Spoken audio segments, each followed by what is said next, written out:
Are you ready? Coast to coast, we're here and we representing Tom Joyner Foundation. We about to jump right in it. The body is woke. HBCUs, let's go. Tradition, trendsetting. Let's do it for the culture. HBCUbiquity. Welcome to another episode of HBCUbiquity. I'm your host, Thomas Joyner Jr. Thank you for joining us on today. Question or questions. Do you remember your first day of college? Do you remember what you were the most nervous about on your first day? Not everyone listening to this episode can recall their first day of college or arriving to the campus, but many listeners have a child or a grandchild or know someone that's about to start college in a few weeks. In many ways, the college experience, as well as the expectations of college, have changed since I enrolled. Technology, of course, social norms, and academic areas of study have evolved tremendously over the last 10 to 20 years. But in many ways, college is still college. You still have to select a major, attend class, whether it's online or face-to-face, and you still have to do the work and pass, same as always. I remember my first day at Howard University. I recall arriving to the freshman dorm, Drew Hall. Well, pardon me, Drew Hall? It's an HU thing. But I remember all the excitement and anticipation that I felt about becoming a college student.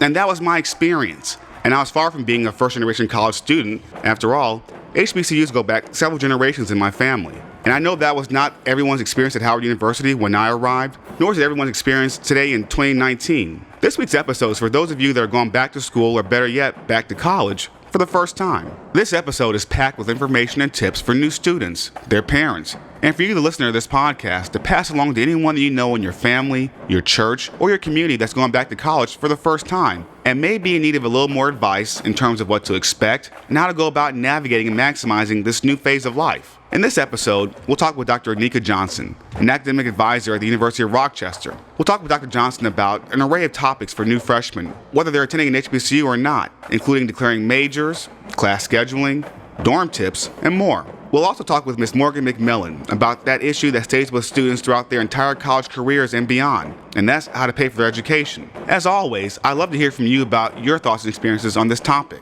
Is there a subject that we missed or that we need to revisit and maybe drill a little deeper into? If so, let us know on social media. You can find HBCUbiquity on Twitter, Facebook, and Instagram. HBCUbiquity. That's HBCUbiquity on all major social media platforms. Thank you for being a part of this week's conversation, and let's get started. Welcome to another episode of HBCUbiquity. Let's take a quick break and learn about one of the Tom Joyner Foundation scholarship programs that helps students at historic black colleges and universities. Here's an example of the Tom Joyner Foundation's success. Hi, my name is Sidonia Cherie Thomas, a freshman biology major from Hattiesburg, Mississippi. I am extremely honored and grateful to receive this scholarship. As I pursue my studies at Tougaloo College, I would like to personally thank the Washington, D.C. Alumni Chapter, the Tom Joyner Foundation, and my parents, Milo and Jacqueline Thomas. To donate to the Tom Joyner Foundation, just log on to www.tomjoynerfoundation.org, and you can help a student continue their education at a HBCU.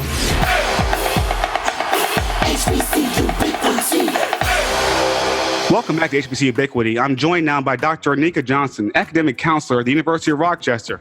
Good afternoon, Dr. Johnson. Good afternoon. How are you today? I'm doing pretty well. How are you today? I am doing well. Thank you. So what do incoming students and their parents, whether they're attending an HBCU or not, need to know about the start of college? I think what's going to be important for parents and students to understand that there is transitional barriers that students face when they come to college. And I can see how that can be difficult when students are usually at the top of their high school class. And now when they get into college, there are some academic difficulties learning the new rigor at the university that they're attending.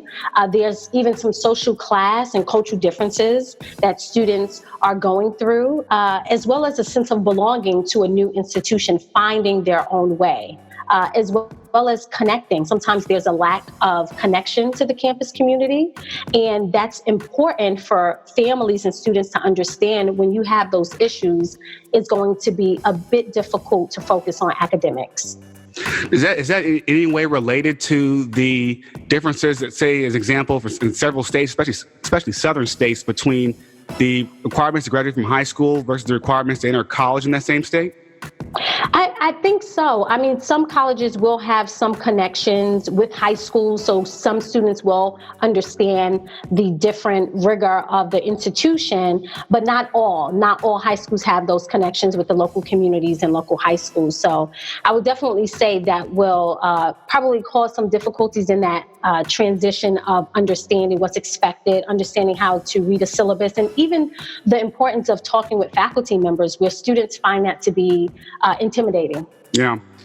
So with that said, what advice do you have, Dr. Johnson, for the brainiacs that say, took dual enrollment courses while in high school? What do they need to know about college, especially those that are graduating with a high school diploma and an associate's degree at the same time?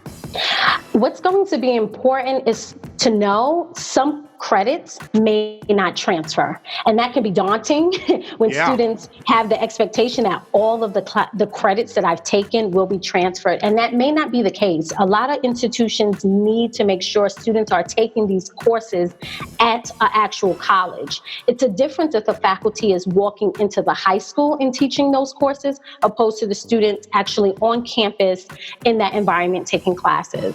And again, for parents and students, that can be very stressful.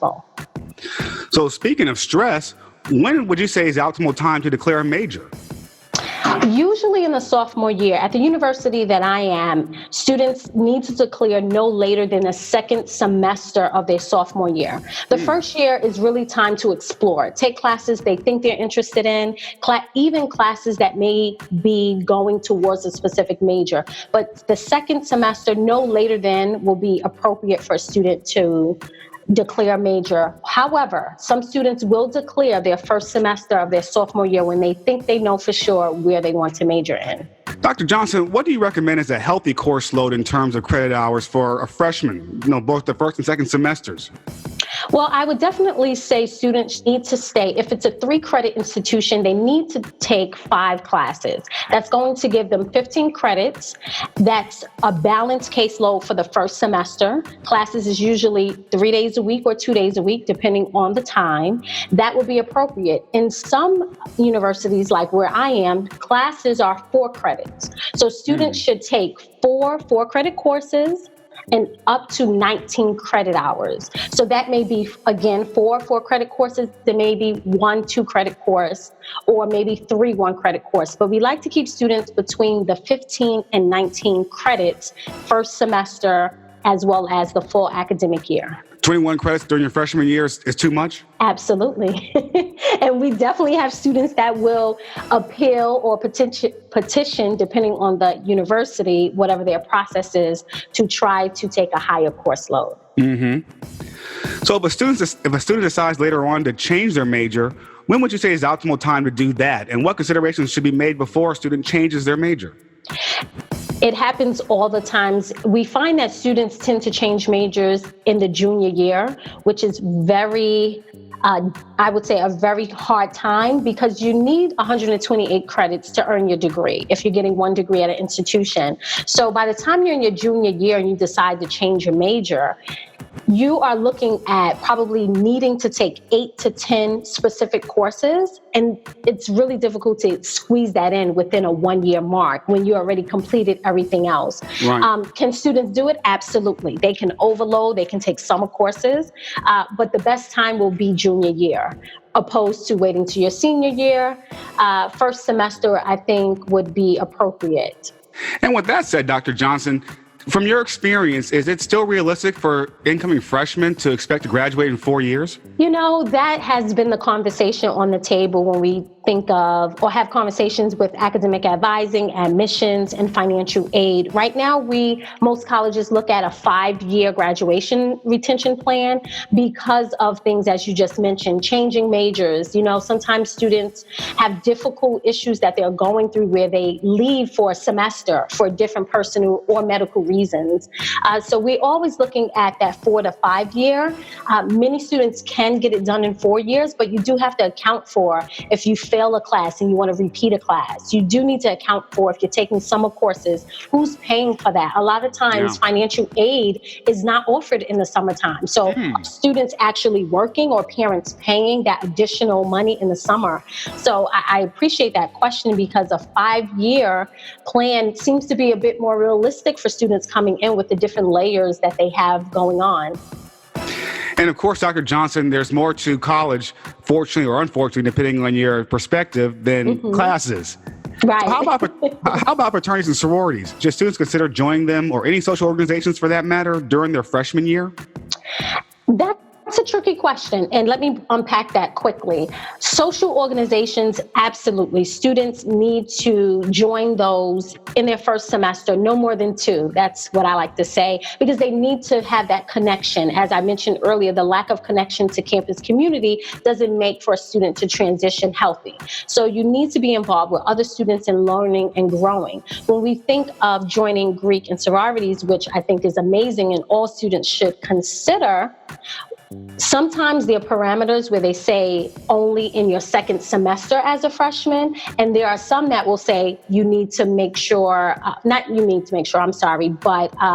you should look into doing this your sophomore year. So your first year needs to be time to explore, attend events, get to know the different organizations to see how much you really like them.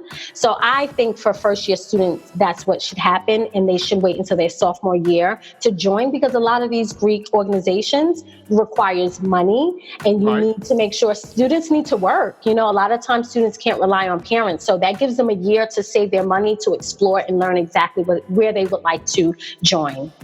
Dr. Johnson, you said something really interesting in that last answer I want to go back to. You said, and if I heard you correctly, you said a lack of transition to the campus community can affect, a healthy growing.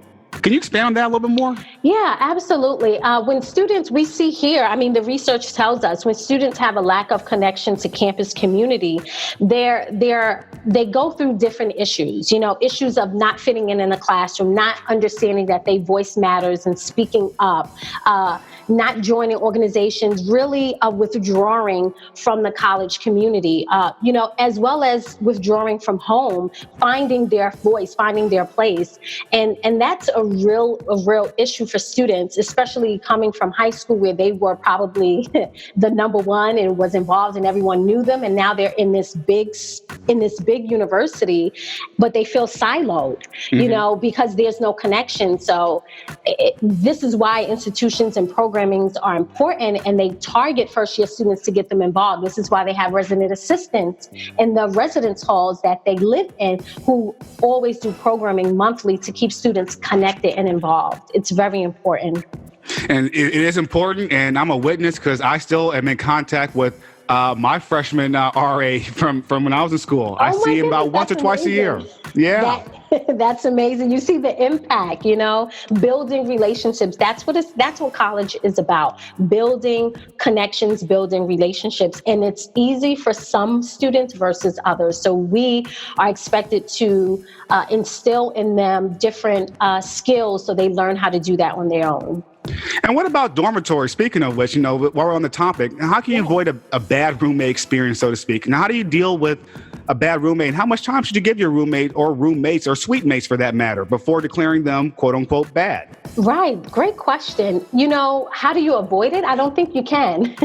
And let me explain. When you come in as a first year student, some schools do not allow for you to request. They pretty much pair you up, and they do provide some type of social media, like let's use Facebook, for example, where the class of 2023 will all talk together on the Facebook page. And once they get their room assignments around July, they can start connecting and talking to each other. So that's the time for students via social media. Maybe they'll exchange emails, maybe they'll get comfortable exchanging numbers, and they'll start talking, pairing up. I'm going to bring this, you're going to bring that. So Dr. Johnson, that really happens now? These kids get together in the summertime on Facebook? Yes. Times have changed. Times have changed. I'm sorry to cut you off, but that is what struck me.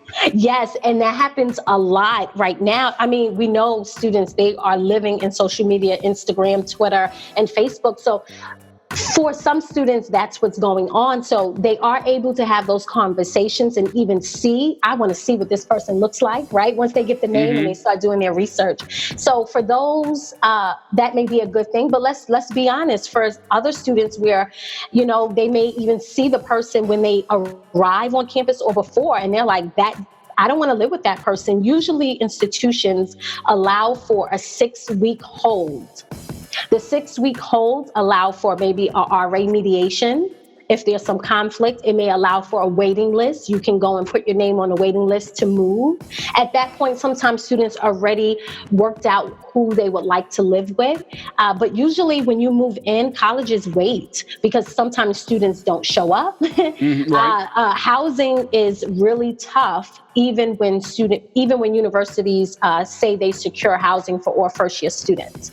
So students need to wait about 6 weeks. They need to go through the process. They need to trust the process, which they don't want to do, which again means meeting with the resident assistant, having a mediation if it goes that far. And there's usually like a conflict management office that's under the dean of students that would assist if it gets to a higher level. And at the RA level or the resident director level, they're not unable to resolve issues. So I think students need to understand it's not a quick, I don't like you, I'm moving out. That's not the case. Dr. Johnson, you've made me very grateful for my RAs. You really have. So with that said, shout out to Rodney Brown and Rob Bird. and speaking of what you just mentioned, Dr. Johnson, about, you just mentioned about how they may see their roommate, the picture and say they decide they don't want to live with that person, whatever. From your perspective, especially at University of Rochester, and for all, Blacks and brown students that are not going to an HBCU, is racism still a very big problem within, dormitories? Like, as I've been reading, in a couple of isolated cases, this year and last year?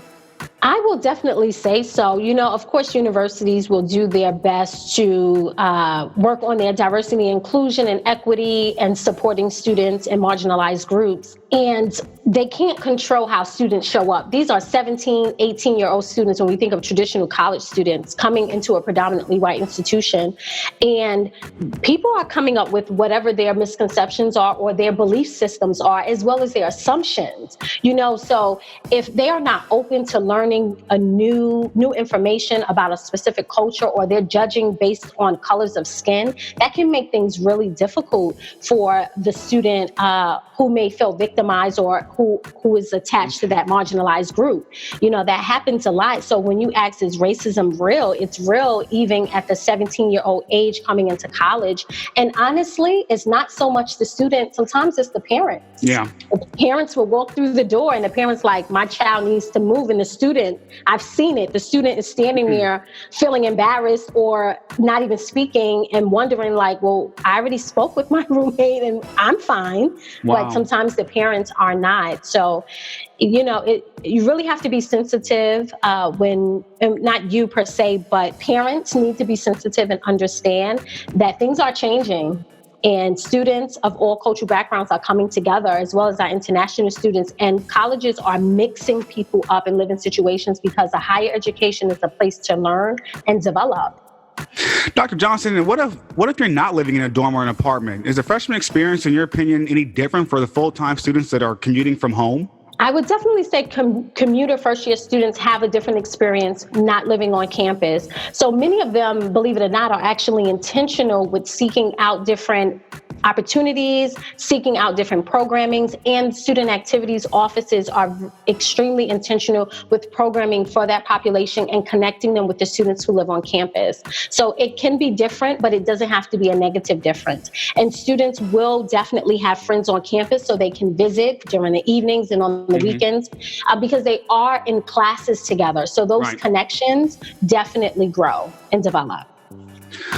What about first generation students? What do they need to know in general about the college transition? That is great. I love my first generation college students. That is my area of research. And I would definitely say what first generation students need to know is that, one, there will be a transition. They need to seek assistance.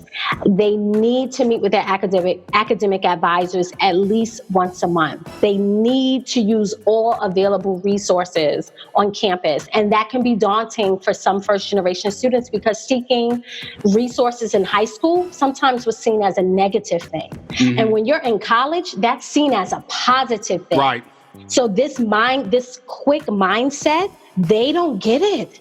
Many of them get it their sophomore year or second semester freshman year after not doing well in classes. And I must emphasize that they need to attend tutoring, study sessions that's offered by their classes. They need to read books. Mm-hmm. And journal frequently. I mean, that is key before they come to college because there's a lot of reading and writing. And most importantly, their voice matters. They need to speak up. Their experience matters. They need to speak up. Definitely. And I think that was very key in what you just said a few seconds ago about the differences in perception of seeking out, assistance and resources when you're in high school versus when you're in college.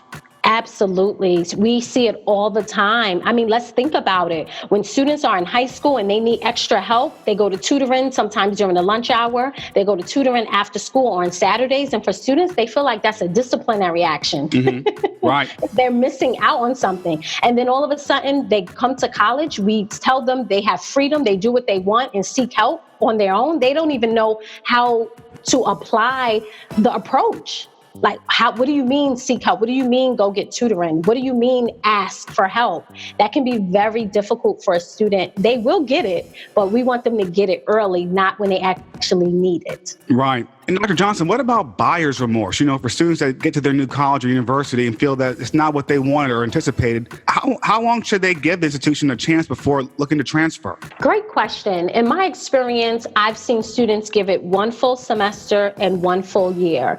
It really depends on how they're fitting in or the lack of. Mm-hmm. So I have students that come in, they've gotten here in August, and in October, they're bringing their transfer papers because they already sent out their application. They're waiting to get into really, a different school that they'll say to me, I should have just went to that school instead. So I think a semester or a year would be great. And what they really need to know, they need to pass their classes. And Dr. Johnson, what else do they need to know if they're considering transferring about, especially the process regarding class credit hours? Mm-hmm. So again, what they need to know is sometimes all of their credits may not be accepted. That's going to be key for whatever different reasons, especially if they're thinking about using a course for a specific major. That needs to be approved by a department. So if a department does not feel like a course that you took someplace else is on their same level, you may not be able to bring that course in. And that is shocking for students, especially when they're transferring. Yeah. So I would definitely say they need to understand that. And let me go back again. They need to make sure, and this can be difficult for students in trying to understand how GPAs work. They need to make sure they earn a C or higher. Okay. When you are transferring classes, the institutions do not accept C- or lower. And some may not even accept Cs. Exactly. Especially when we think about courses that's going to go towards a major, right? B- or higher is where it's at. Yeah. And that can be difficult when, we just talked about the college transition, right? So you just said it. They come to the college and then they don't even like it and they don't want to be there. So how are they focusing to pass those courses to get that C or higher? So when they transfer their credits, it can actually be accepted at the new university. A lot of stuff students need to think about when it comes to transferring to another institution. Dr. Johnson, are we missing anything? Do you have any other tips for incoming freshmen and their parents as they wind down their summer and begin a new phase of their lives? Of course, there's so much. Where can I begin? But I'll give a little bit today. And maybe we can come back We're tomorrow. podcasting, so this can go on for as long as you want. Oh, okay, great. So yes, this is what parents, I think it's important for parents to understand is that their child will be busy. They will be involved, and your child may not call you every day like they used to, or even every weekend. She better. Right. And parents are like, wait a minute, it's a different world. The student is really caught up in a days of different activities and courses. So I think parents need to be a bit understanding. If I call her today at 5:00 and she calls me tomorrow, that's okay. And I think that's difficult for parents. They want the call within maybe 3 hours. Well, that was difficult for me and my parents because we didn't have cell phones back then, but okay, that's a little different. That's very different. Yeah, if I call and don't get a call back, but see that you're still posting. Right. So this is what I'll tell parents, and they'll probably laugh at me. Email. College campuses does everything by email. So you email your student, email your child. I know you see this email. You need to give me a call. Yeah, okay. So that's a quick tip. Everything is done by email, and that's also a transition. I will say this as well. Students need to make sure they meet their librarian. When you come to college, you have reading and writing and research papers. The library is your source. You need to meet your librarian. Some schools will link a student to a specific librarian, or they'll just have open. There may be like 6 librarians that has walk-in hours, or you can make an appointment. Meet your librarian before you need to use your librarian. Because a lot of students probably have not had experience doing research, or maybe they have, but it's a lot different looking at databases, understanding how to use them, and find credible resources for papers. And of course, 2 more that I would like to mention is going to be important for students transitioning as well as parents. No matter, and I got this quote from a student that I've been working with. No matter how bad home is, stay connected with family. Remember, not every student comes from a positive, happy home style. However, your family is your family, and you love your family no matter what. So when you come to college, you're balancing this new world, this new campus environment, the sense of belonging that we talked about earlier. But no matter how bad home is, you need to stay connected with family. So when you do visit home, it's not a wide disconnect. There will be a disconnect because the student is growing and learning, but it won't be so bad. And I think that's going to be very important. Always have a reminder of why you're in college. I think that's going to be important, especially on those tough days. You get that exam back that you thought you did so well in, and you didn't. And now your mind takes over and you're thinking of all this stuff that's really irrelevant. Always have a reminder of why you're in college. Well, Dr. Anika Simone Johnson, thank you very much for all this knowledge and information that you presented us. I would like to, say that we need you at HBCU. However, Black students at University of Rochester need you there. So thank you for all that you do. Thank you. Thank you so much. I enjoy what I do. I love higher education. I enjoy working with all students, first-gen students, and I'm always going to be here because I understand that my representation is important. Students need to see me and know that they too can attain what I've attained and keep going. We all need each other at the end of the day. I couldn't do my job if they weren't here. Well, again, Dr. Johnson, thank you. And we'll be back with more HBCUbiquity.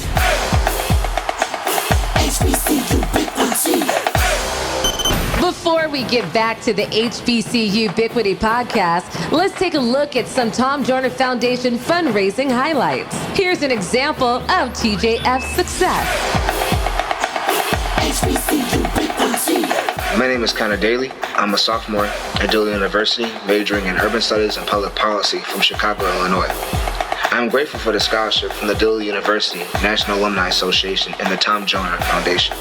After graduating from Dillon University, I plan to go to graduate school and receive a master's degree in public administration. To donate to the Tom Joyner Foundation, just log on to www.tomjoynerfoundation.org and you can help a student continue their education at a HBCU.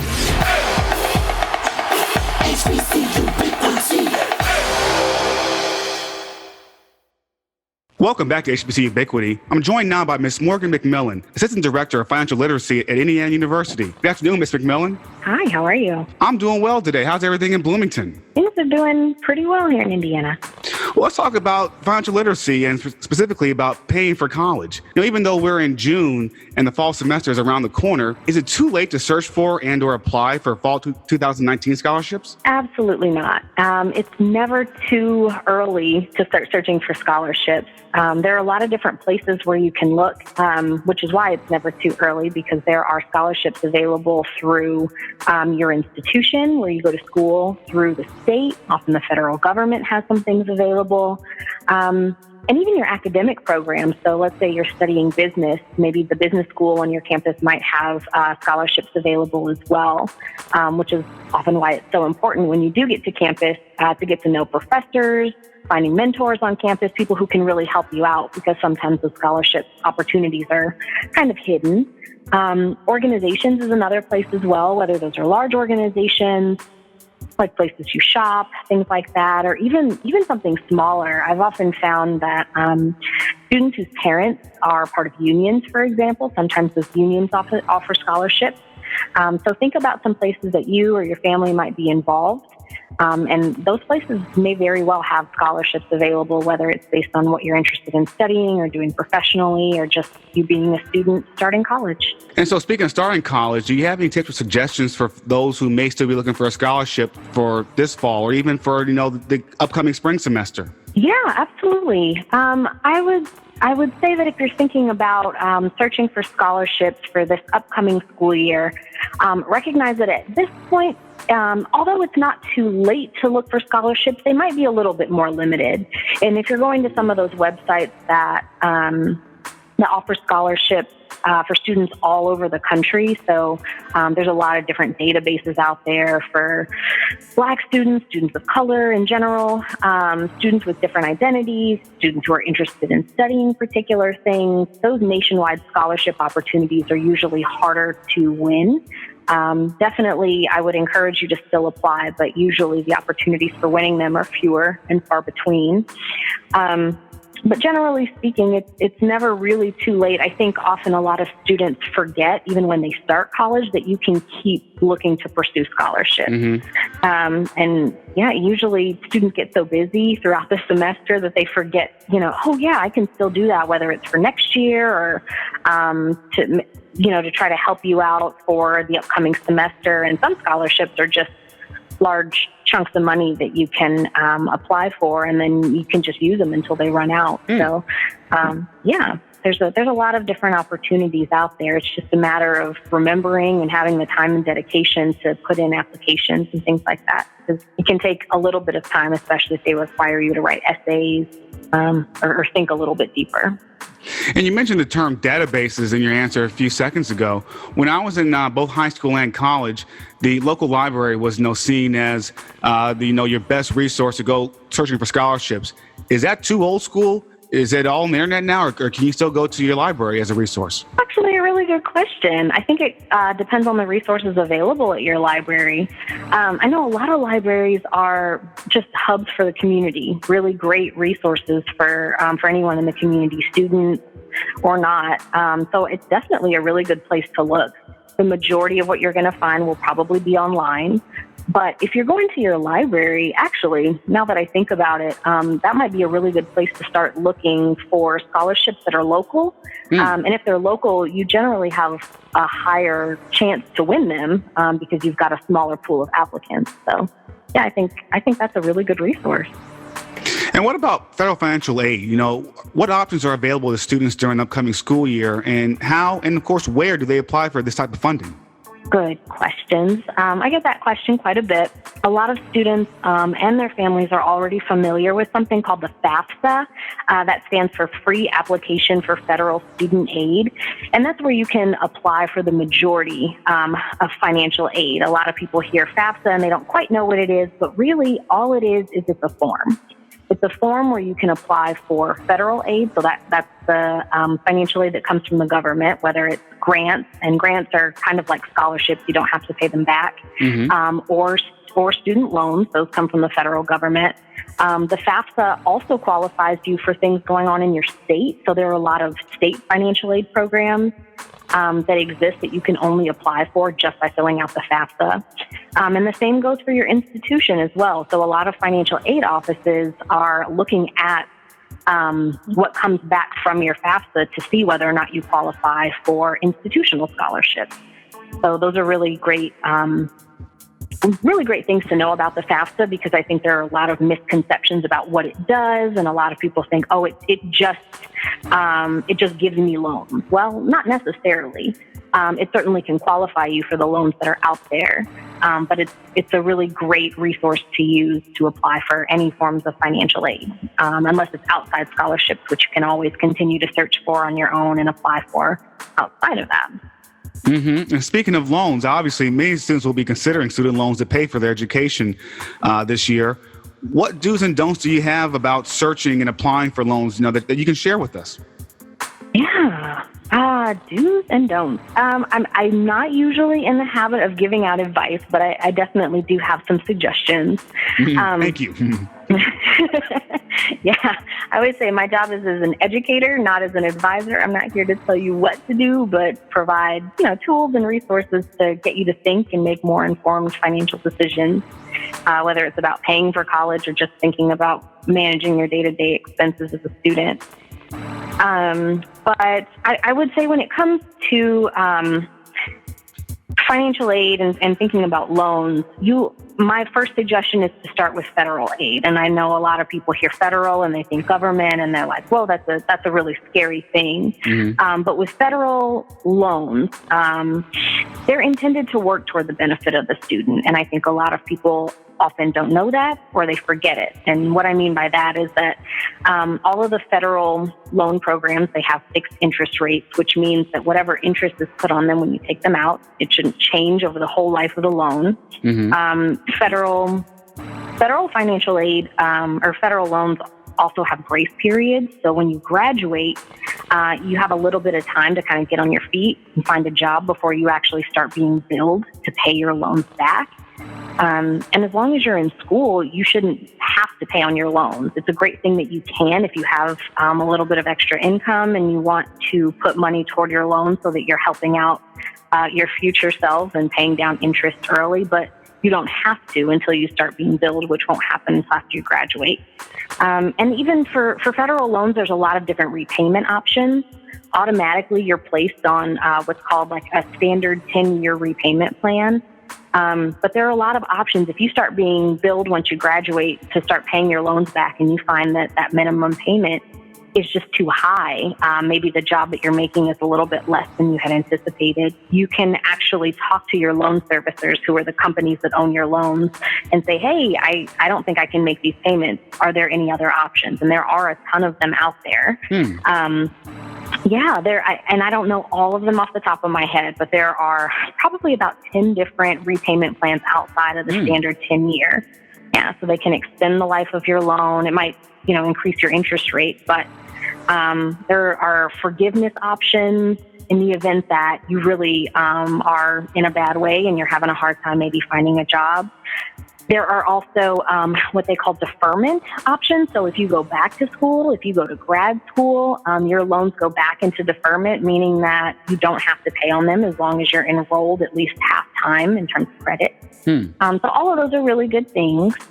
As I said, I'm not usually in the habit of giving advice, but there is something that I will say, because I get this question quite a bit about private loans.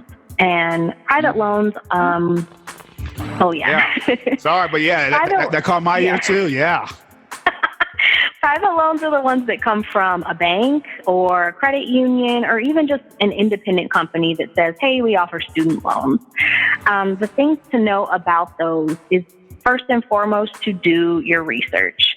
And I would avoid, if you're just seeking out loans in general, to start with the ones that have names that you recognize. Like, oh, I know that bank, or I know that that credit union, or I know that company. And in some cases, these may be the better option for you. It just kind of depends on what's going on with your financial situation. If maybe you've maxed out on your federal student loans, which is a possibility, which I actually think is one of the benefits of federal loans, is that they do have maximums, so you don't find yourself in hundreds and hundreds of $1,000s of debt.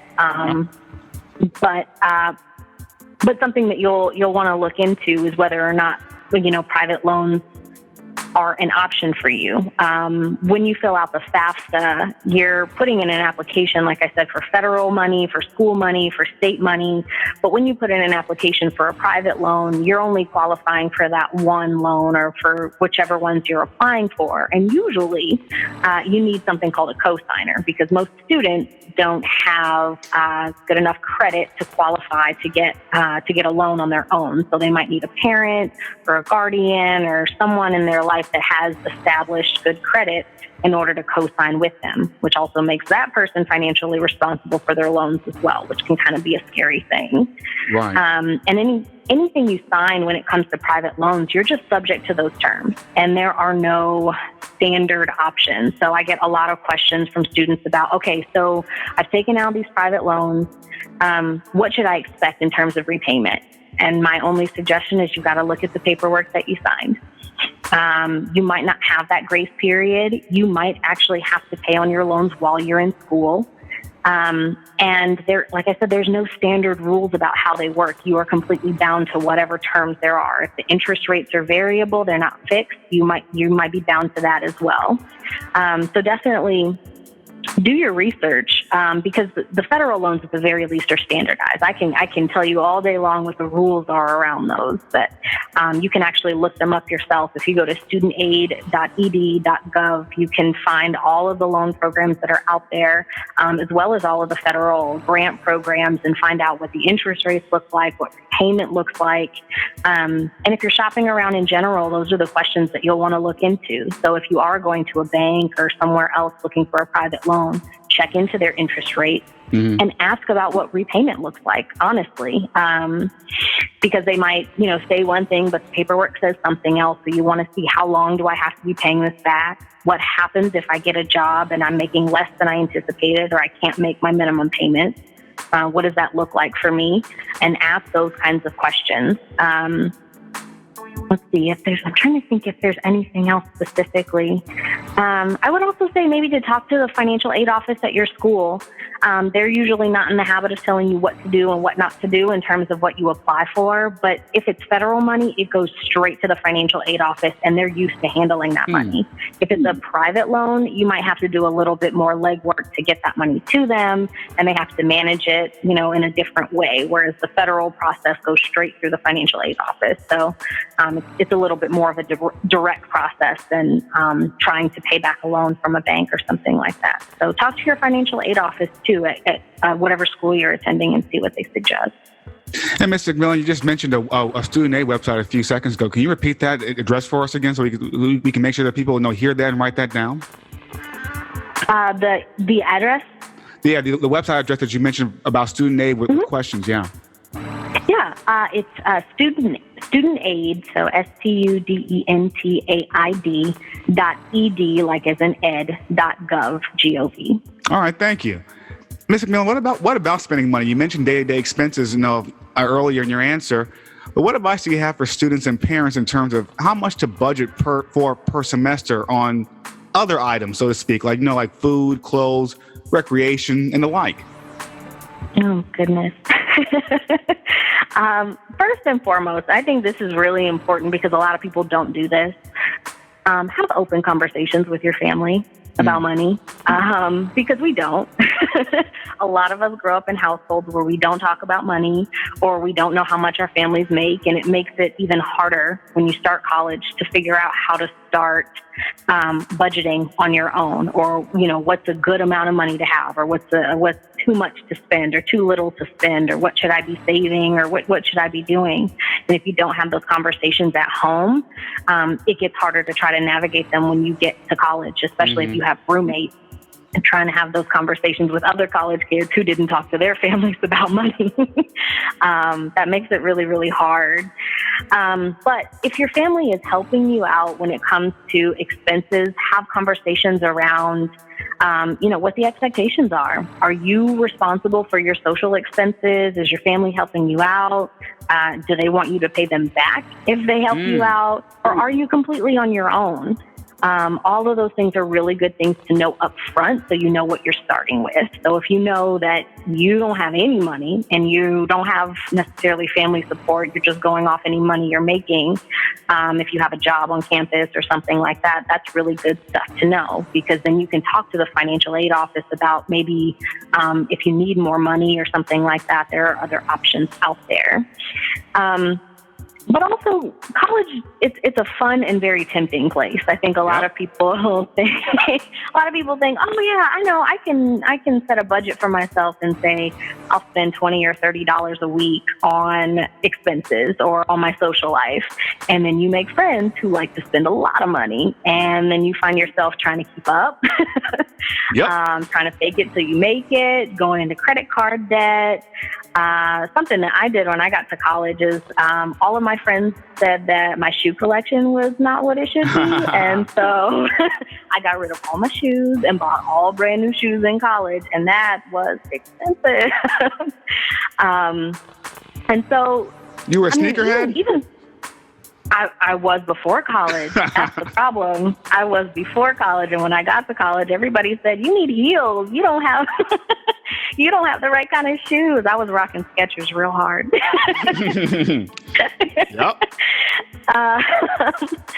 But a lot of it just depends on who you make friends with. If you're broke and your friends are broke and you all agree together, hey, we do pizza together cooperatively and we all chip in on a Friday night every night and we stay in and watch a movie, it's a great strategy. And it's not always easy to have open conversations with your friends about money because there's peer pressure associated with it and things like that. But, you know, while I'd love to say go out there and do you and ball out if you feel like you can, realistically, you are the only person in the world who wakes up behind your own eyelids and gets your feet on the ground. Yep. And so you have to figure out what works for you. If you know that you're a crazy spender, own it. And if you feel like you want to manage it better, college is a good opportunity to try to find ways to do that. If you didn't think you were a big spender and you find out all of a sudden you are, try to figure out what your priorities are. Do you need some of the things that you're buying? And when I say need, not based on what somebody tells you you need or don't need, the things that keep you alive and healthy and happy. I have a lot of students who will say things like, well, I can cut that out. I can cut out Netflix. That's not a problem. Or I can cut out Spotify. But here's the thing. If you go home every single night and Netflix is the thing that keeps you sane and happy and is a stress reliever for you, then that might actually be a need. So identifying the things that are needs for your own sense of wellness. Here at Money Smart at Indiana University, that's the name of our program, we have something that we call your relationship with money and identifying what your relationship is with money. And I get a lot of questions, what does that mean? But think of money like it's another person in your life. What does your relationship look like with that person? Are you afraid of them? Do you only spend time with them on the weekends? You know, is that your best friend all the time? Is it not a great relationship? What does that look like?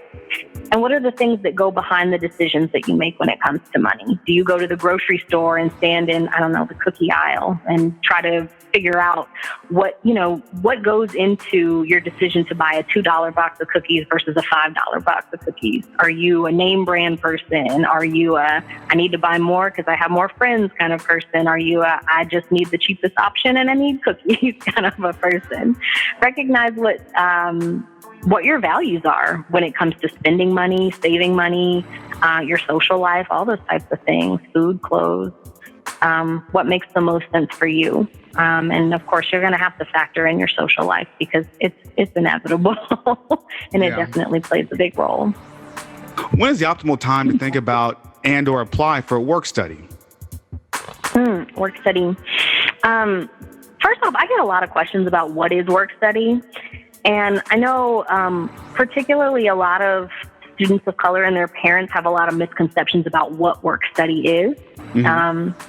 Work study is a program that you apply for through the FAFSA. So just by filling out that free application for federal student aid, you have already applied for work study. And if you qualify for it, your institution will let you know. They will say, hey, you qualify for up to this much. And the way that it works is work study basically means that you find a job on campus, and you can work up until whatever that dollar amount is that the financial aid office has identified. You do not have to use it to pay back toward your tuition. It's actually just your own money. You get the paycheck.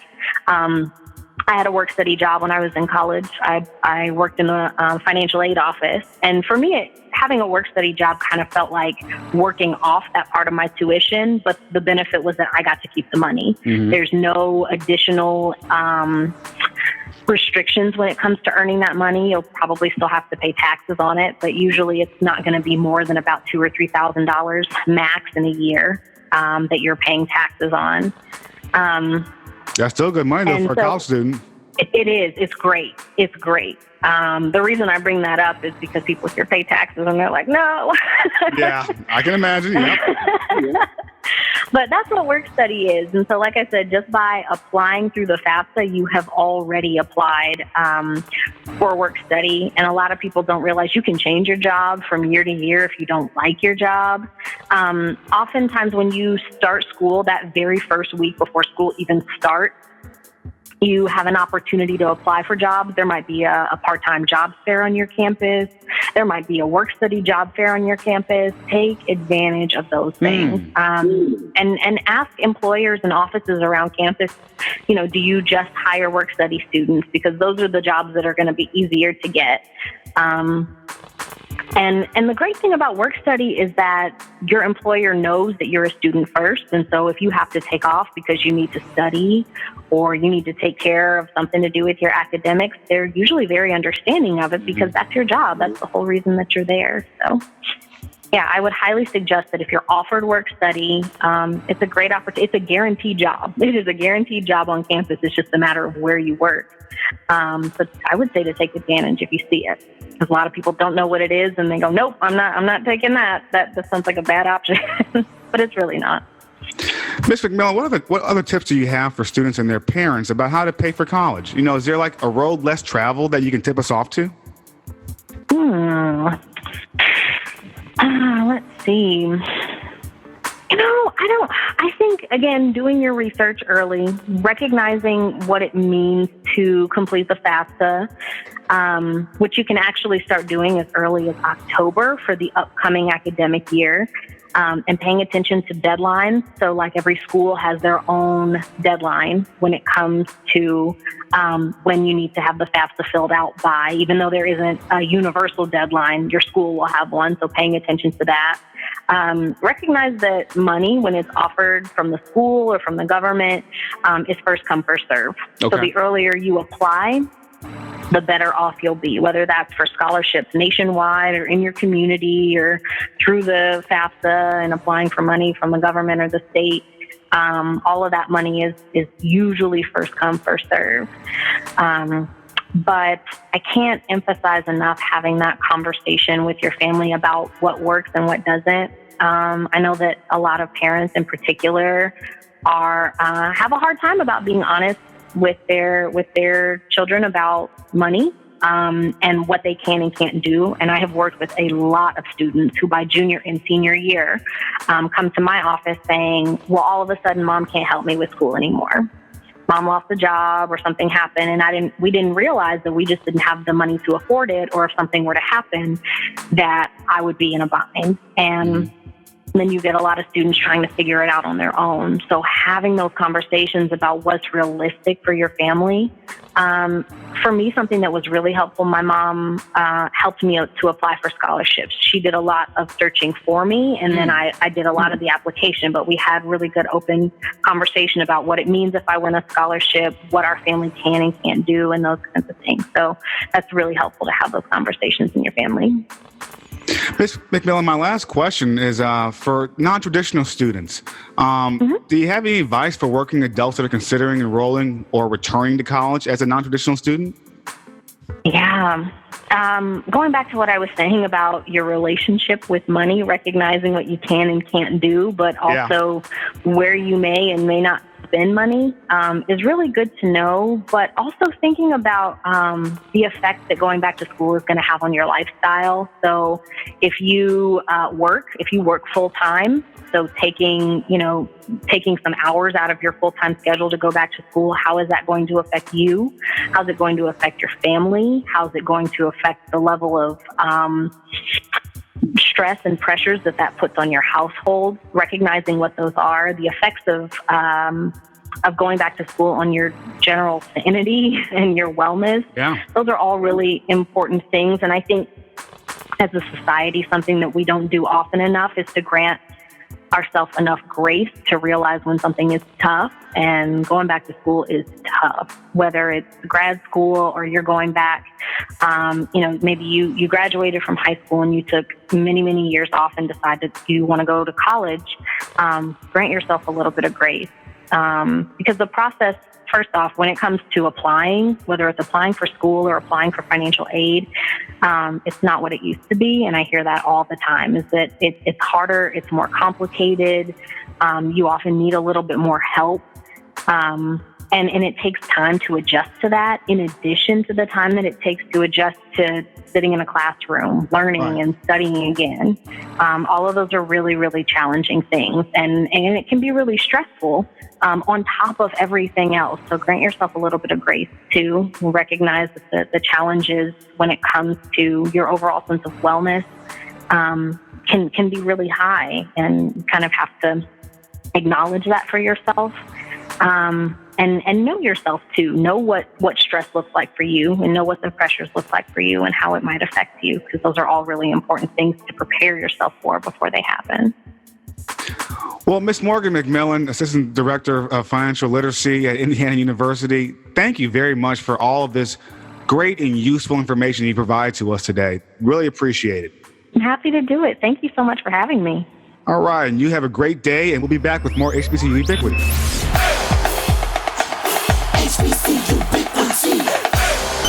Before we get back to the HBCUbiquity podcast, let's take a look at some Tom Joyner Foundation fundraising highlights. Here's an example of TJF's success. Hi, my name is Chelsea Luckett, a sophomore biology pre-nursing major at Trinity College from Jackson, Mississippi. I would like to thank the Dallas Alumni Chapter and the Tom Joyner Foundation for the honor of receiving this scholarship, which will assist me in obtaining my Bachelor of Science in Nursing degree. Upon completing my degree, I plan to serve my community as a pediatric registered nurse. Thank you. To donate to the Tom Joyner Foundation, just log on to www.tomjoynerfoundation.org, and you can help a student continue their education at a HBCU.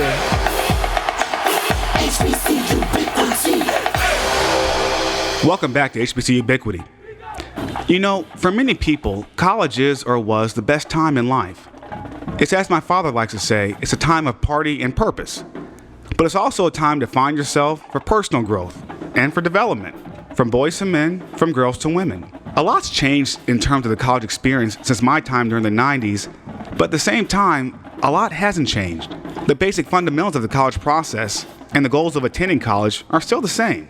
I hope that you have found today's episode as informative as I have. The purpose of this episode is to prepare your child or your student, or in some cases yourself, for how to get the most out of your college experience while leaving with as little debt as possible, especially if you're not in a class where the graduating speaker is pledging to pay off your loans. I want to thank Dr. Anika Johnson and Ms. Morgan McMillan for their time and insight and for being a part of this week's episode. No, they're not HBCU people, and that's fine. The knowledge and experiences that they have shared on this episode apply to any black student, not just those attending HBCUs. Thank you for being a part of this week's conversation with a purpose. And please help us spread the word about this podcast. Do you know somebody that's interested in conversations like this? Maybe a classmate, or a line brother, or a line sister, or maybe a coworker or a sibling or somebody that attended an HBCU and cares about what's going on in the HBCU diaspora. If so, tell them about this HBCUbiquity podcast. Invite them to listen and or subscribe. In fact, now that you've listened, please subscribe. After all, we do these kinds of conversations every week. To learn more about the HBCUbiquity podcast or to be a part of the conversation, hit us up on Instagram, Twitter, or Facebook. And that's spelled HBCUbiquity. HBCUbiquity on Twitter, Facebook, and Instagram. Also, to learn more about the Tom Joyner Foundation and the HBCUs that we support, as well as to make a donation to an HBCU, or to donate to an HBCU student as a scholarship, or to donate to support this podcast, please visit us at www.tomjoynerfoundation.org. I'm Thomas Joyner Jr., and thank you for listening to this week's episode, and please come back next week for another episode of HBCUbiquity.